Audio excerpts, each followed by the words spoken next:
धर्म प्रेमी सज्जनों तथा आर्य बंधुओं, आप लोगों ने पिछले दिन देखा होगा बहन कालीदासी जी के चैनल में चरणदास जी जो कि इस्कॉन वाले हैं, वैष्णवी हैं, उनके साथ वार्ता, जिसका 2 भाग मैं आप लोगों को दे चुका हूँ।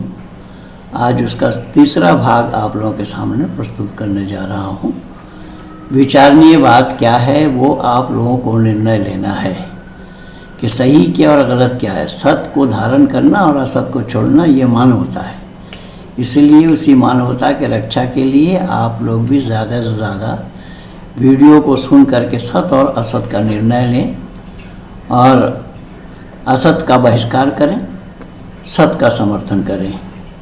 ये भाग तीसरा आप लोगों के सामने प्रस्तुत है चरणदास जी के साथ, जो वैष्णवी हैं और वो इस्कॉन वाले हैं।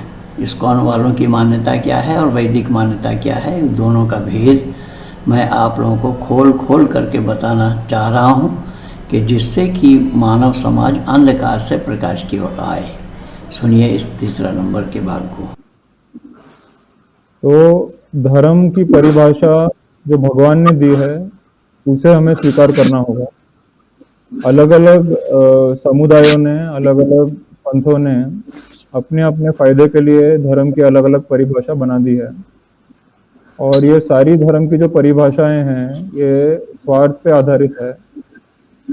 हर समुदाय और हर पंथ जो है वो अपने अपने स्वार्थ के अनुसार धर्म की परिभाषा करता है। इन्होंने खुद स्वीकार किया है। पहला भाग में आप लोगों ने सुने होंगे कि धर्म का परिभाषा एक ईश्वर के सिवा कोई नहीं जानता है। अब ये खुद कह रहे हैं कि धर्म का परिभाषा अलग अलग मत पंथों ने अपने अपने ढंग से किया है, अपने स्वार्थ के लिए किया है। तो अलग अलग ढंग से अपने स्वार्थ के लिए किया है, तो ये भी तो एक स्वार्थ ही है जो ये इस्कॉन वालों ने किया है। जो प्रभुपाद स्वामी ने जो किया है वो भी अपने स्वार्थ के लिए किया है, जबकि ये धर्म ही नहीं है। धर्म तो एक होता है, अलग अलग धर्म क्यों और कैसा होगा।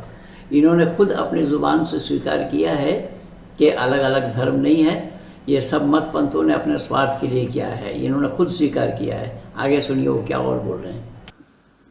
और कहीं ना कहीं ये परिभाषा आपस में मेल नहीं खाती, इसीलिए अलग अलग पंथों में और समुदायों में झगड़ा होता है और उनके बीच में मनमुटाव होता है और एक निर्णय नहीं आ पाता। एक निर्णय पे सब लोग नहीं आ पाते। भगवत गीता के आधार पे, अब जैसे कई मुझसे पूछते हैं कि आप वेद की बात क्यों नहीं करते, आप गीता की बात क्यों करते। तो देखिए, वेद जो है, वेद बहुत ही विशाल है समुद्र की तरह, और उसके जो इंटरप्रिटेशन है, अलग अलग समुदायों ने, अलग अलग पंथों ने वेदों के अलग अलग मतलब निकाले। और ये सारे जो अलग अलग मतलब है वेद के, ये जैसे एक श्लोक आता है कि नासो मुनि यस्य मतम न भिन्नम। अलग अलग योगी, अलग अलग मुनि, अलग अलग ऋषियों ने वेदों की अलग अलग व्याख्या की है। और जब तक 2 मुनियों के बीच में फर्क नहीं होता, 2 मुनियों के माने 2 मुनि वेद की है, जब तक 2 मुनि के वेद की परिभाषा तो उनको मुनि नहीं माना जाता। इस तरह से आप देख सकते हैं कि अलग अलग युगों में, अलग अलग कालों में बहुत सारे ऋषि मुनि आए हैं, बहुत सारे दर्शन लेकर आए हैं, और ये सारे दर्शन एक दूसरे से अलग हो जाते हैं और इससे अलग अलग पंथ बन गए हैं, अलग अलग समुदाय बन गए हैं। यह बतला रहे हैं कि वेद विशाल है, अथाह समुंदर है। अब उस अथाह समुंदर है, विशाल है, उसमें ना जा करके ये इन्होंने अलग रास्ता, सहज रास्ता निकाला है। और ये कह रहे हैं कि वेद में अलग अलग परिभाषा किया है ऋषि मुनियों ने वेद का अलग परिभाषा किया है। ये सरासर गलत है, क्योंकि एक ऋषि दूसरे ऋषि के विरोधी नहीं हो सकते। इसीलिए ऋषि वही मंत्रद्रष्टा कहा जाता है। मैं पहले भी बता चुका हूँ। तो इनको जानकारी नहीं है और इन्हें जानकारी नहीं है, इनके संस्था को जानकारी नहीं है, इनके संस्था के जन्मदाता को भी जानकारी नहीं थी कि वेद क्या है। वेद के बारे में केवल इतना बता दिया इन लोगों को कि वो अथाह समुंदर है। तो अथाह समुंदर है, उसमें से कुछ तो निकालो, कुछ तो काम करो। पर वो अथाह समुंदर है करके, कठिन है करके या दुरा है करके उसको किनारे कर दिया और अपने मनमानी ढंग से गीता का अपने मन से लिखा है। जो गीता का योगेश्वर कृष्ण का उपदेश है गीता, उसे छोड़ करके अपने मनमानी ढंग से इन्होंने गीता लिखा है। और ये सभी दुकानदारों ने इसी तरीके से अपनी दुकानदारी चलाई हुई है। वेद के नाम से भी अनर्गल पढ़ा किया है, वेद का वार तक नहीं जानते हैं, उसको अथाह समुंदर करके किनारे कर दिया और उसके नज़दीक भी नहीं आए। और सहज उपाय इन्होंने ये निकाल लिया गीता के माध्यम से या उनके गुरु के उपदेश के माध्यम से, जो सरासर गलत। और कोई भी दो पंथ या कोई भी दो समुदाय कभी भी एक मत पे राजी नहीं होता। इसी के कारण हम देखते हैं कि इतने हमारे सनातन धर्म में इतने सारे पंथ बनते हैं, इतने सारे समुदाय बनते हैं और खासकर कलयुग में ये बढ़ता जा रहा है। कलयुग में जा रहे हैं और हमारे अंदर एकता नहीं है। टोटली हमारी जो एकता है सनातन धर्म की वो खो चुकी है। तो अच्छा, अब आ रही है आवाज? हाँ, बहुत बहुत धन्यवाद जी। तो मैं ये कह रहा हूँ कि वेद की अलग अलग परिभाषाएं अलग अलग ऋषि मुनियों ने दी है। और ऐसा एक श्लोक आता है, नासव मुनि यस्य मतम न भिन्नम। जब तक दो मुनियों के मत अलग अलग नहीं होते तब तक उनको मुनि नहीं माना जाता। तो हर मुनि और हर ऋषि अपनी नई परिभाषा लेके आता है वेद की, पर इससे अलग अलग पंथ बनते हैं, अलग अलग समुदाय बनते हैं। और हमारी जो एकता है, सनातन धर्म की एकता है, तो कहीं ना कहीं इसमें खो जाती है। और हर व्यक्ति सोचता है कि मेरा मत और मेरा पंथ सही है, मेरा जो समुदाय है वो सही है और बाकी गलत है।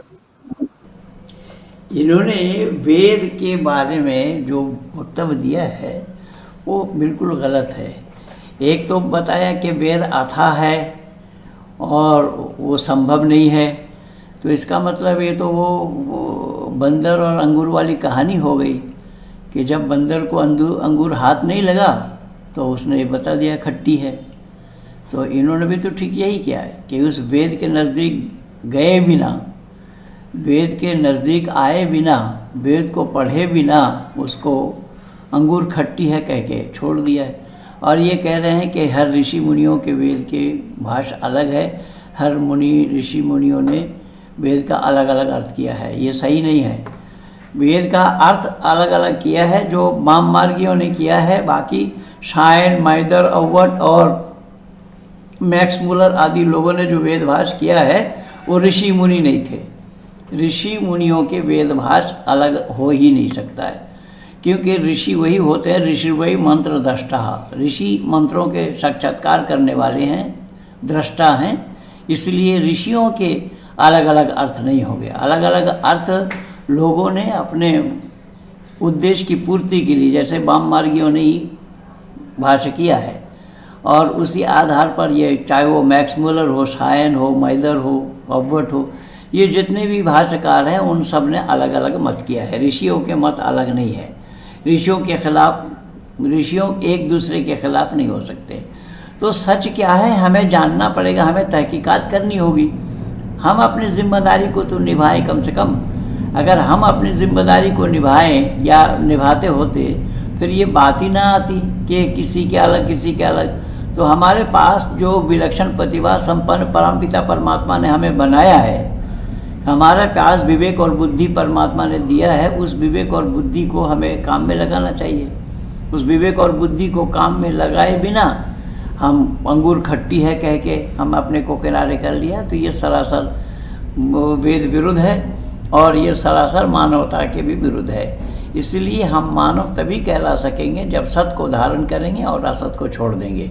तो मैं चाह रहा हूँ कि इन्हीं तीसरे भाग को मैं यहीं तक ही आप लोगों के सामने प्रस्तुत करूँ, और इस तीसरी भाग को आप लोग ज़्यादा से ज़्यादा ध्यान से सुनिएगा, सत्य और असत्य को सामने रख कर के सुनिएगा, विचार करिएगा कि वो जो बोल रहे हैं वो सत्य है या मैं जो तर्क दे रहा हूँ, जो प्रमाण दे रहा हूँ वो सच है।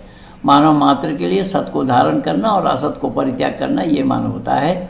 तो तीसरा भाग को मैं यहीं पर छोड़ रहा हूँ, फिर आगे भाग भी आप लोगों के सामने प्रस्तुत करूँगा। इससे पहले 2 भाग दे चुका था, आज ये तीसरा भाग है। आप लोग ज़्यादा से ज़्यादा सुनिए, सब्सक्राइब कीजिए, लाइक कीजिए, शेयर कीजिए, आइकन बेल दबाना ना भूलना। इन्हीं शब्दों के साथ आप सब लोगों को बहुत बहुत धन्यवाद।